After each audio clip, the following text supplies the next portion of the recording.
President has consistently made clear that the executive branch must have the flexibility to act swiftly in conducting negotiations with foreign countries regarding the circumstances of detainee transfers if necessary.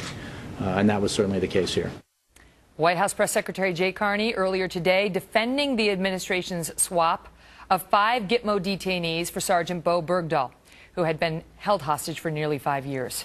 But my next guest says President Obama and his team may have committed federal crimes when they okayed this swap. Judge Napolotano is our Fox News senior judicial analyst.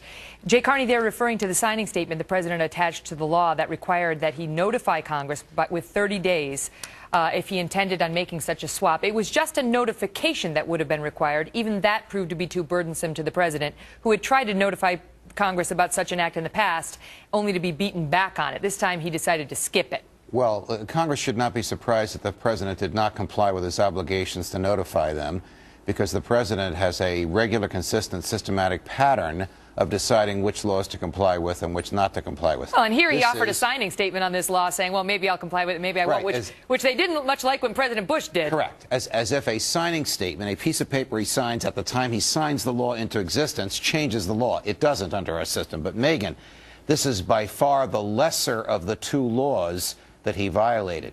He and his team violated the federal statute which makes criminal providing material assistance to a terrorist organization.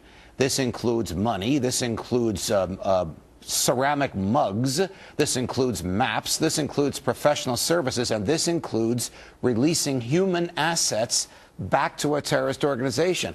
President Obama's Justice Department has successfully prosecuted people for providing material assistance to terrorist organizations, and now he himself has done so by letting these 5 guys loose. In order to convict of providing material support to terrorists, not only do you have to prove the defendant did that, but you also have to prove that he knew or intended that the support would be used to carry out a terrorist attack. Right? You don't have that's not here, Judge. The president is not going to be prosecuted.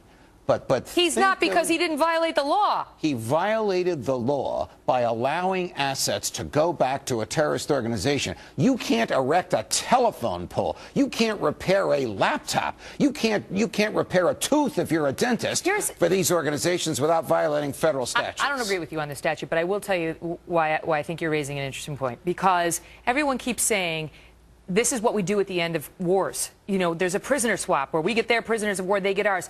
But this is a different kind of war. This is an ongoing war on terror where these Taliban terrorists have never given up their willingness and determination to take up arms against the United States. Look, Jay Carney just said the president has the power to negotiate with foreign governments. He does. This isn't a foreign government. This is an organization that the Bush administration and the Obama administration until this weekend has condemned and waged war against, a violent war and a war in the courts. The president cannot on his own decide, well, these are people that we're going to negotiate with, because he has sworn an oath to enforce statutes, and the statutes prohibit him from doing that. And so now it's not like dealing with a nation state where there's accountability in the way that, you know, if Japan doesn't live up to the peace agreement, the world will condemn.